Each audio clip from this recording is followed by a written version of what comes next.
Broadcasting live from the moon and back, this is The Coin Chat, the most trusted voice for all things cryptocurrency. Each week we dissect an important issue and cut through the noise and misinformation out there in the world of blockchain, cryptocurrency, and ICOs, capturing the facts that truly matter to you that will give you an edge in this fast-moving emerging market. The who, what, where, when, and how of what you need to know in crypto to get ahead so you don't get left behind. Now here are your co-hosts, financial and crypto experts Yuri Cataldo and Steve Good. Hey, this is Steve Good from the Coin Chat. With Yuri Cataldo again. Cutting through the noise and misinformation in cryptocurrency to tell you what really matters. And this is part 2 today, covering off the halted can I say halted hard fork? Halted, yeah.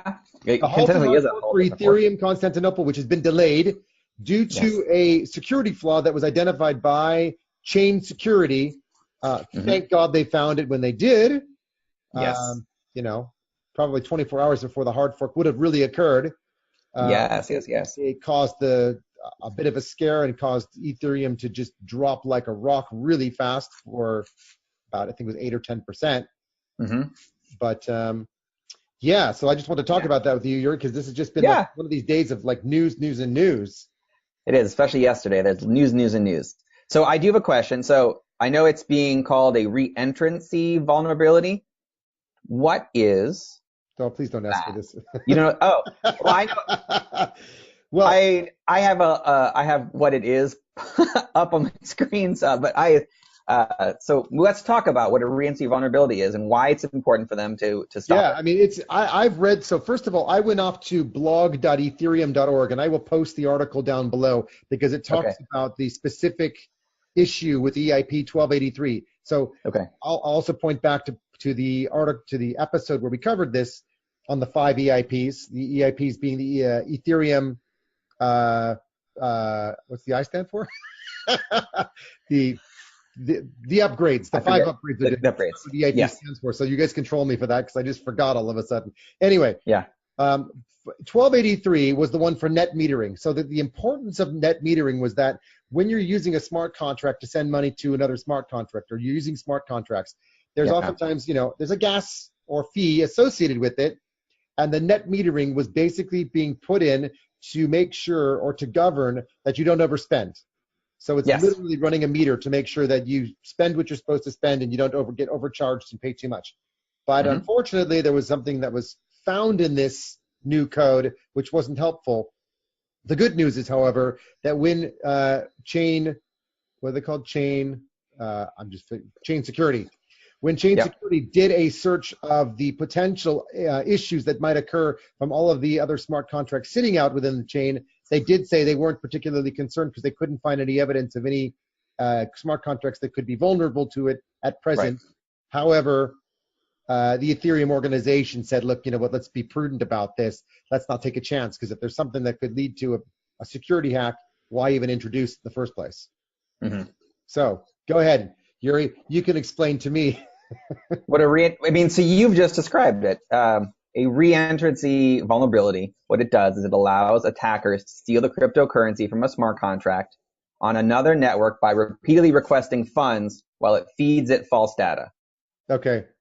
So what you just described is... Oh, okay, good. Well, that's great. That's exactly it. But so they found that Ethereum did what it's supposed to, and they had experts come in and double check things, and they found this potential. So, the developers are meeting, they're going to be fixing it, and it's good they caught it now before it was implemented. Yeah, I mean, here's the thing I found the most, let's call this exciting and really kind of just for me, I mean, so, we were on the chat last night talking with Crypto Crow. So if anybody hasn't seen that, we'll post a link to that as well. That was really fun. We were talking with them for about an hour last night. Not to mention that in the previous episode. But what was really interesting was we had a discussion with Crow about governance and about the importance of where governance takes place. And his statement to us, which was really true, is governance is already here. And that became evident as hell when we saw the Ethereum community act as fast as they did on a global scale basis that started off at 3:09 p.m. with Chain Security updating the Ethereum Foundation with an issue. Within 6 hours, the Ethereum Foundation said, please disclose this publicly. I mean, there is what we always talk about. Disclose. What happened after that? 2 minutes later, the article was up. Yeah.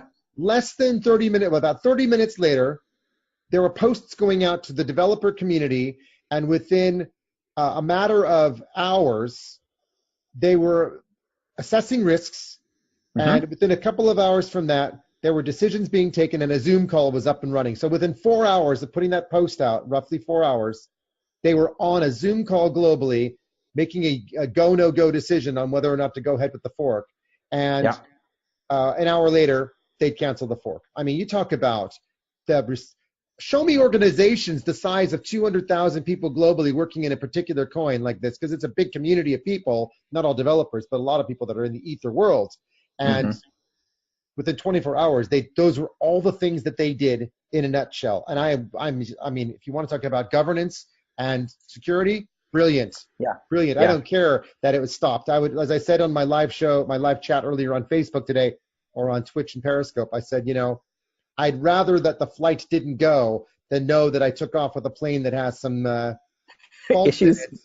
Right, major issues. Yeah, and so this is exactly the same thing. I'd rather either not go live with bad code, fix the code, make me feel secure. And this should have been a reason for the coin to go up, not down, because they delayed a hard fork for the sake of all of us. This is the best news ever. It shows exactly. The community is amazing, and their consensus and their ability to govern has got to be the best out there. I mean, certainly better than what you've seen in a lot of other coins. This is amazing.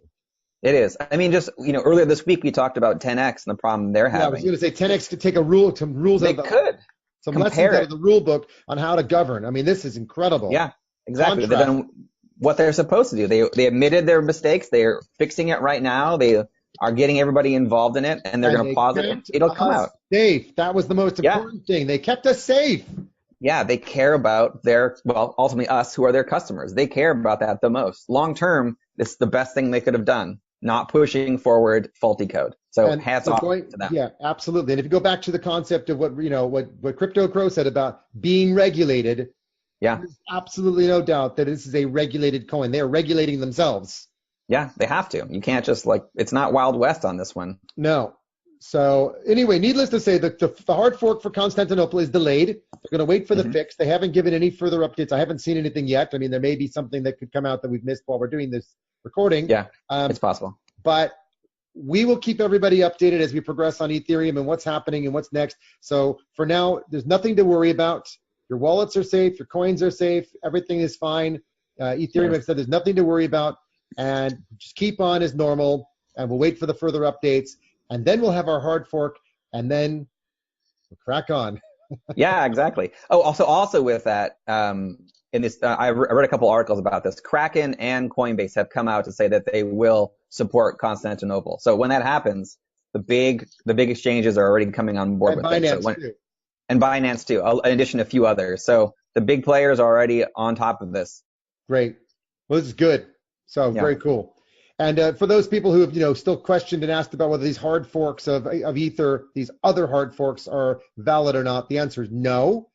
We've done an episode on that on the Ethereum Classic Vision and Ethereum Nova, 100% scams. So check that video out. I'll put a link up above and in the description down below for those of you on YouTube.